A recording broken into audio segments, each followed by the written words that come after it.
Hi, welcome back to another episode of Let's Talk About It. On today's episode, we're going to be talking about our legacies and how we leave that on to those that come behind us. And our guest for the day will be Drew Baker from the Iron Bridge Dinner Theater.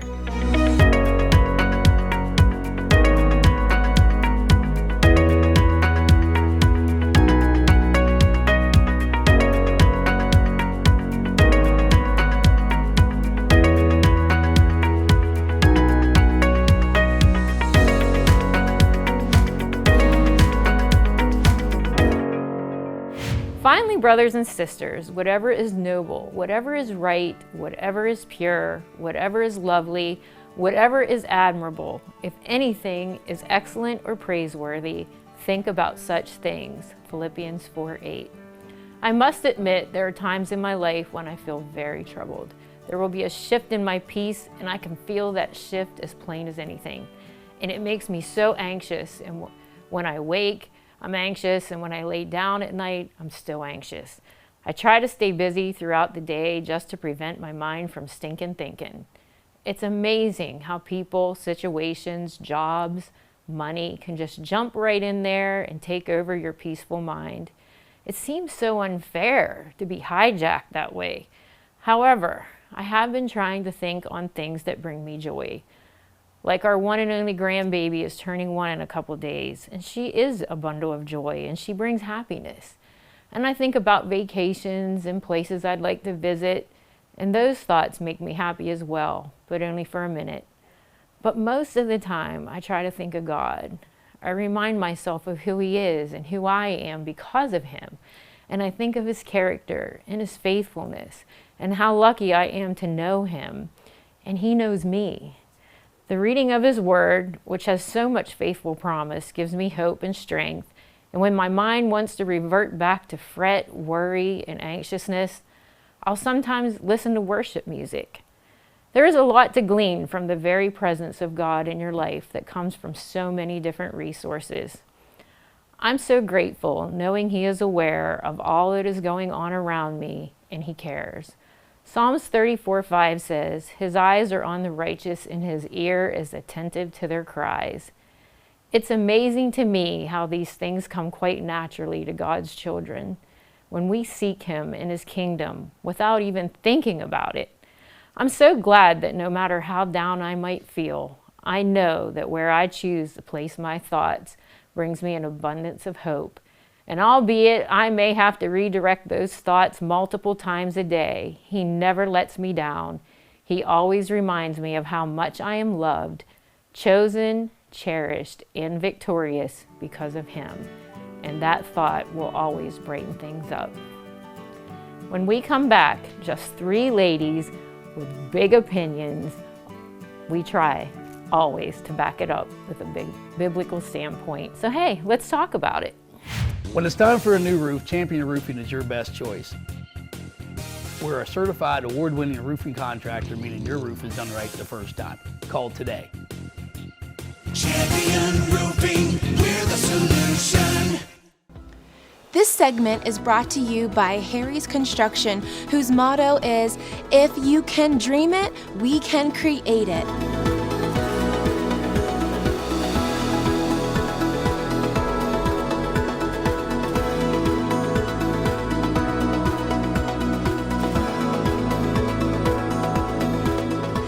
They are the kitchen and bath design experts, so call Harry's Construction for all your remodeling needs. So, here we are to talk about our legacies.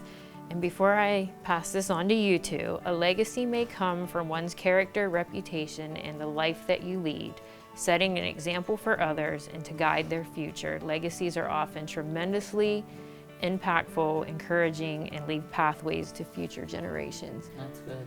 I struggled to figure out what mine was, like, is Yes, absolutely. that's a mandate on your life, Yep. actually. Yep, So, your whole entire life. Your whole Not just when you get old. Yes, Yeah. yes. So Kelly? Come on, the youngest one. Well, that's what I was like, do I think about that a lot right now? Is it something that I'll think about as I get older more?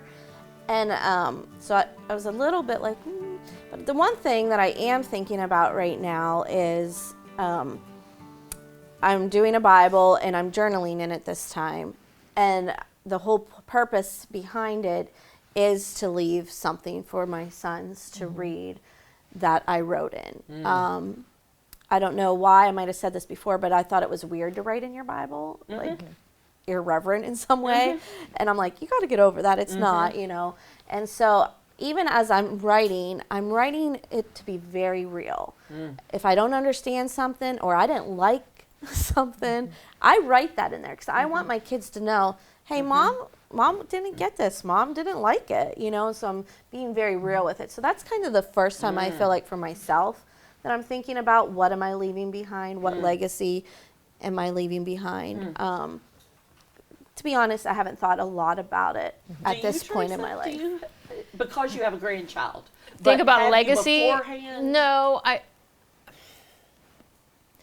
if there's one thing that I would want my kids to learn from me is that people matter, and I'm getting worked up just saying that.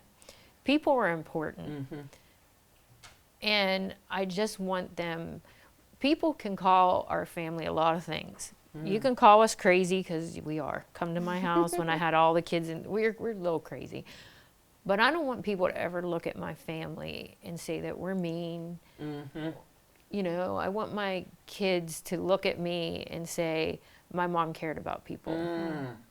She cared about the lady who rang up our groceries at Walmart. She cares about the person holding up the sign wanting money. You know, you can't give it to them all, but you can pray for them when you drive by. I want my kids to see that out of me, and your kids are the ones that see the real you. Oh, absolutely. They see the The real good, the you. bad, and the ugly. Yes. They see the real you.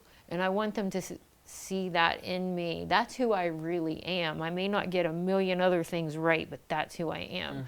And so as I was thinking about this show, my legacy, what have I think I let the devil say, what have you really done that left a legacy? Absolutely. He can attack us there. Yeah, Yes. I thought that when I saw it. I'm like, Yes. what am I even going to say? You've made no difference. But love, the Bible, you know, Jesus said, love the Lord your God with all your heart.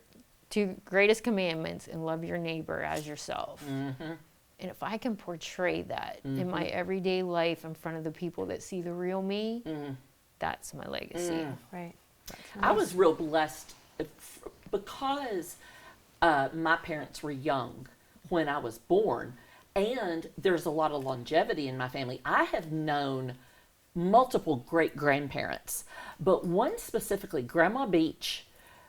Now, she probably, well, not probably, I know she was younger than me when I thought she was old, but, you know, our perspective of things when we're young is very skewed. I knew she was a woman of God. Now, it wasn't, she didn't beat her Bible, she was Grandma Beach, but I knew she loved Jesus. There was no doubt in my mind. And it had to be the way she lived, the way she loved her family, the way she served them, you know. No, she wasn't perfect, but I knew she loved Jesus. Right. I kind of started thinking about the legacy that my parents may leave behind and stuff.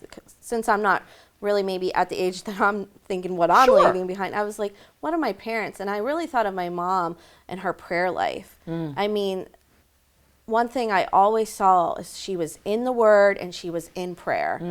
And that will stick with me long after she's gone. The hours she would spend with God. Now, did you see her doing that, or you did. just knew? Okay. I did see her do it. Like, it was very, very much part of her life. Wow. And so if anything, I mean, yes, hopefully they leave me money and all that. I will take it. But They left you your good looks, your fabulous personality. yes, but mostly I see the prayer life and her time with God. It was very important to her, and now I see that it's important to me, and that it's already.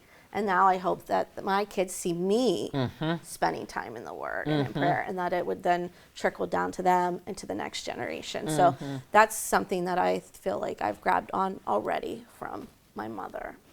I feel like, and I shared this long time ago in the beginning stages of this show about an uncle who was like the black sheep of the family. He had passed away right about the time we recorded that show. I'm his legacy. I'm one of his legacies. That's right.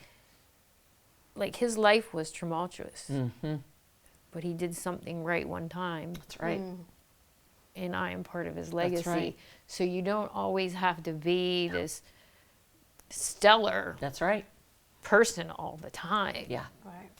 Yeah. Be a Right. lover of Jesus, and it will come out. Right. in I think different that's the ways. most important legacy we have. Absolutely. Is our love for God, our time spent with the church, in the Word. These are the things that I hope my kids remember. Yeah, Yeah. I want to leave more than that, but I hope most of all that they know I loved God. That's right. I loved Him. Yeah. And I started to think about David in the Bible, his life, how crazy his life was. Yeah. But David always pursued God, and he always repented. And talk Even about, in the dark times. yes, and talk about a legacy. I'm well into the New Testament, and they're calling Jesus the Messiah, the Son of David. Right. His Oh, yeah. that was powerful to me. Yeah, That you was see very how it was yes, brought along. Proverbs 13:22 says, "A good person leaves an inheritance for their children's children." yep. And that's what my hope is that we're just leaving it for the next generation, and that generation takes it Yes. to the next generation. Yes. So every one of us have an opportunity to leave behind a legacy. You don't have to be perfect to do it. You just have to love God and love people. And when we come back, we'll have our guest for the day. Mouth-watering family recipes, easy-to-make meals, humor and faith fill the inspiring show Dano on the Counter. Born with only half a spine, Dano Burkhart was never supposed to be able to hold his head up. Despite countless surgeries, a stroke, leg amputations, and kidney transplants, Dano developed a contagious love for life. Join Dano on Sunday mornings at 8 a.m. on Fox 8 as he shares his easy-to-make dishes and the hope that keeps him pushing forward.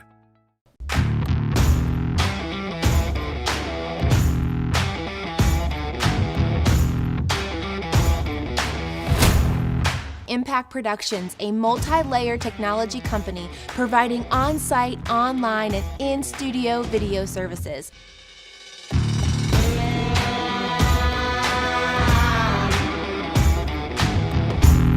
Contact Impact Productions to capture your story.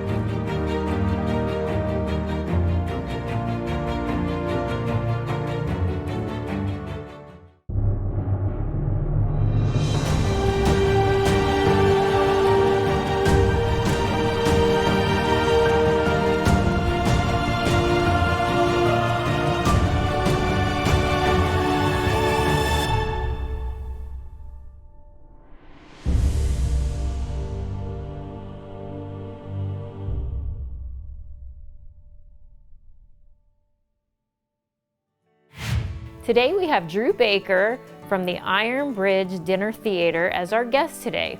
So Drew, tell us a little bit about yourself and how you're using the Iron Bridge Dinner Theater to spread the gospel and that sort of thing. Yeah, so it's crazy. I've lived in central Pennsylvania my whole life, grew up in Huntington, Pennsylvania, and then relocated to Tyrone in high school and felt the Lord calling me to creative ministry in my high school years.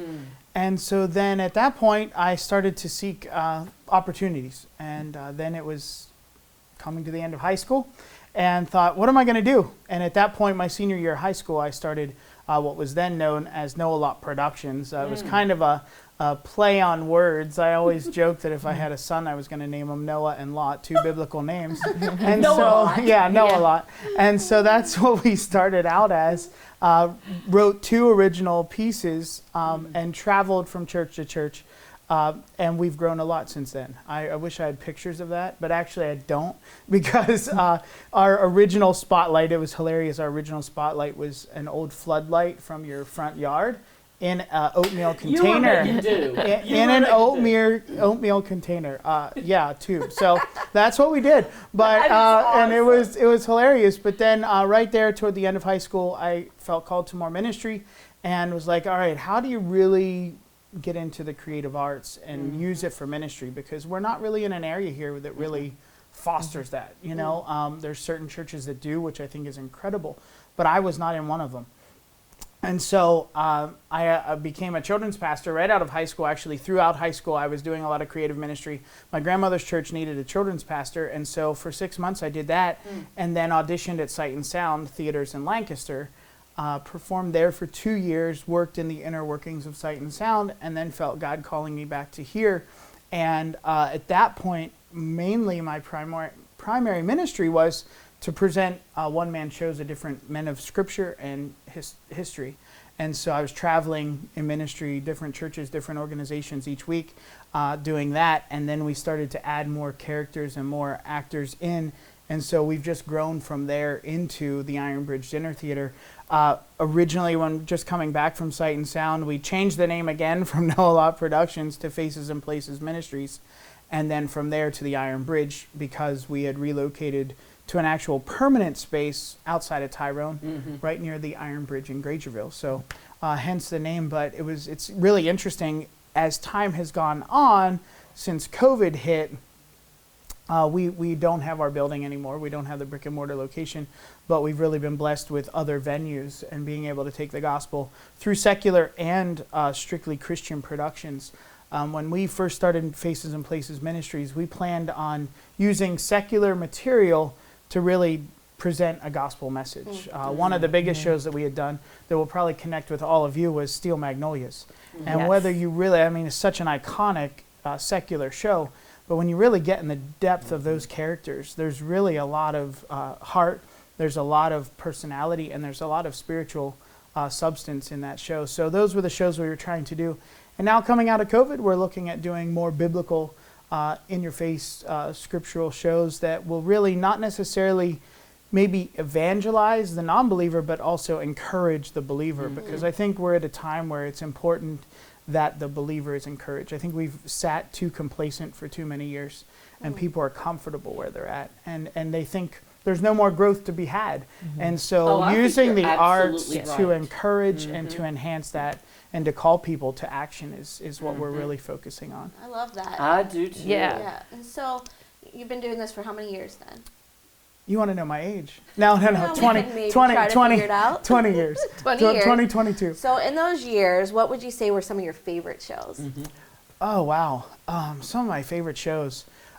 We obviously had gone through a stint when we were open as the Iron Bridge, strictly at the brick and mortar location. Some of our deep ministry there was to actually, we were bringing actors in from New York City, doing almost all secular shows at that point.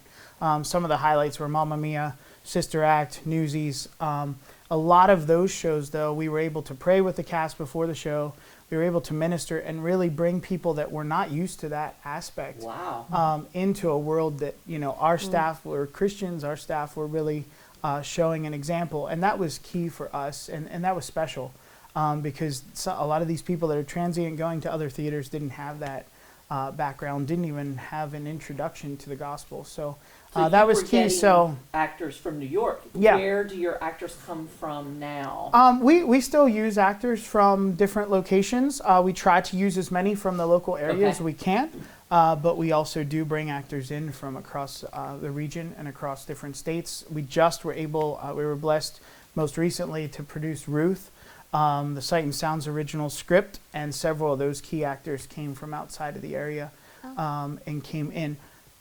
Not that we don't want to use local talent, but a lot of people in the local area already have jobs and different things. These are people that this is it. And so they have the flexibility in the schedule to do matinees, to do 5 shows a week, and that sort of thing. So that's really I'm sure why it is very time consuming if you're part of the cast. And unlike other community theaters, nothing wrong with their scheduling, but we rehearse at max 3 weeks for a big scale production.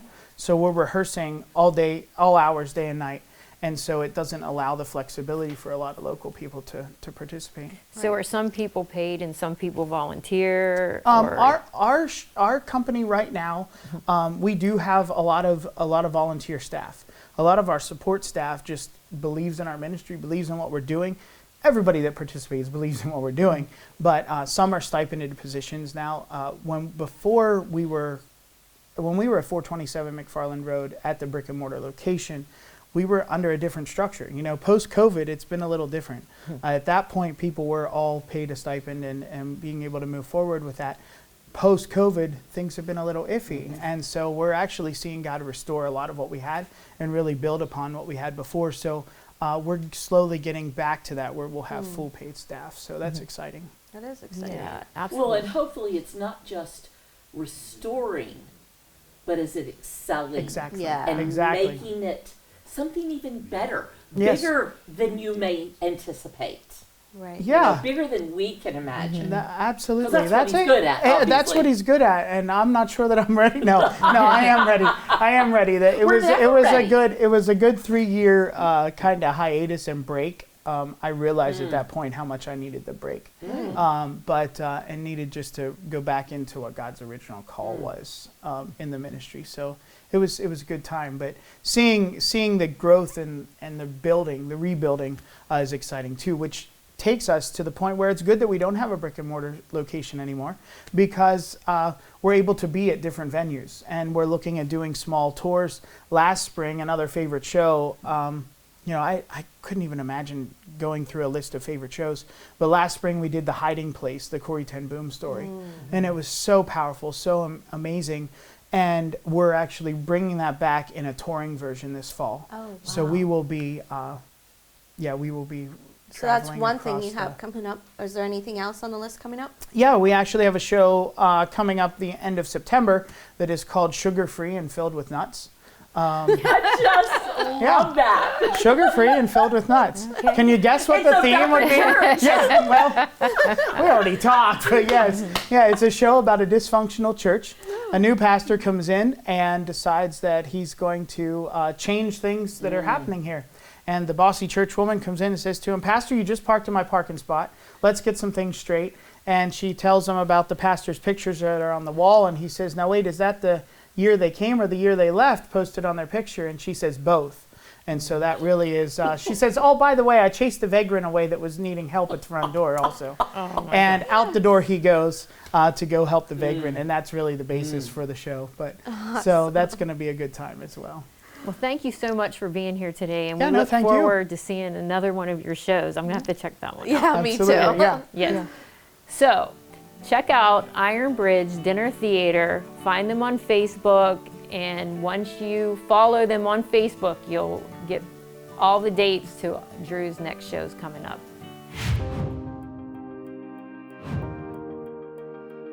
I am strong.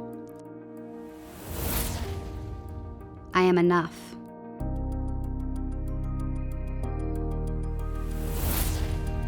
I am chosen.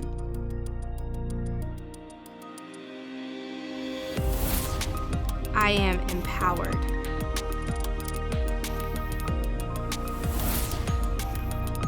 I am beautiful.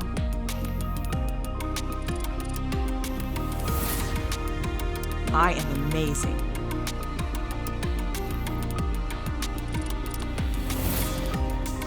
I am creative.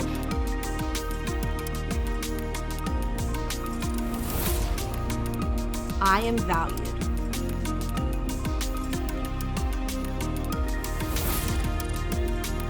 I am unique.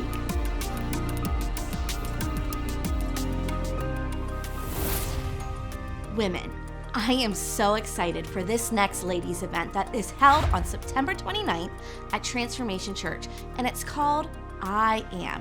You see, we need to know who we are in Christ, because we can't be all He wants us to be if we don't understand that we are loved by Him, that we are enough in Him, and that we are strong, bold women called by Christ to be a voice in this world. So mark your calendars for this free event for all ladies of all ages and all denominations. The doors will open at 5 o'clock with food and vendors, and then worship will begin at 7 o'clock with a powerful word after from our guest speaker, Diane Swan. Now, this is a night that you absolutely do not want to miss. I believe that God has something incredible for every woman who walks through those doors, so come expecting. If you have any questions, just contact me, and let's fill those seats. Friday, September 29th, believing that God is going to move. For generations, Dick's Home Care has been providing the best equipment and service for patient care at home. Breathe easier with oxygen from Dick's Home Care. Oxygen concentrators give you a continuous oxygen supply at home. Oxygen cylinders supply oxygen without power. And portable oxygen frees you to go. Dick's Home Care technicians will set your oxygen up and make sure you know how to use it. Call the leader in home medical equipment, Dick's Home Care.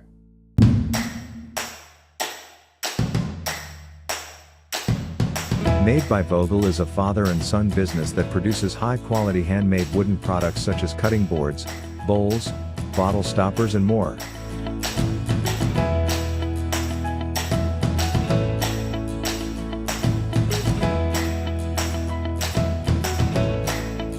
Products for sale can be found on their Etsy site or in downtown Altoona at the Clay Cup. You can't go wrong buying from Made by Vogel. Welcome back. I started this journey last year, reading the Bible through the year, and it was mainly just for me. This trip around the Bible was for me. And I journaled it in something, in a book, in a notebook, for things that I wanted to remember, and again, it was all for me. I'm almost done, and I plan on doing it again and again and again for the rest of my life. However, this time when I do it, I'm going to do it for my family. I bought this book. It's a Bible, and it's plain.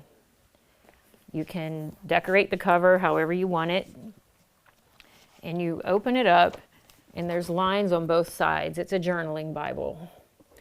This time when I do this journey, I'm going to write my deepest thoughts, concerns, questions, in this Bible on those lines. And when I get through this entire book, I'm going to put it away in my hope chest. And someday, I'm going to let my kids have this book. Maybe I won't even be around when they find it, but I'm going to do that and leave that legacy to my kids, that they can see what their mother has learned about God and Jesus and life, and hopefully someday they'll be able to read this and it'll encourage them to do the same, and maybe they'll pass that on to their children as well. And who knows, maybe my great-great-great-great-great-grandchildren will be able to read from my Bible.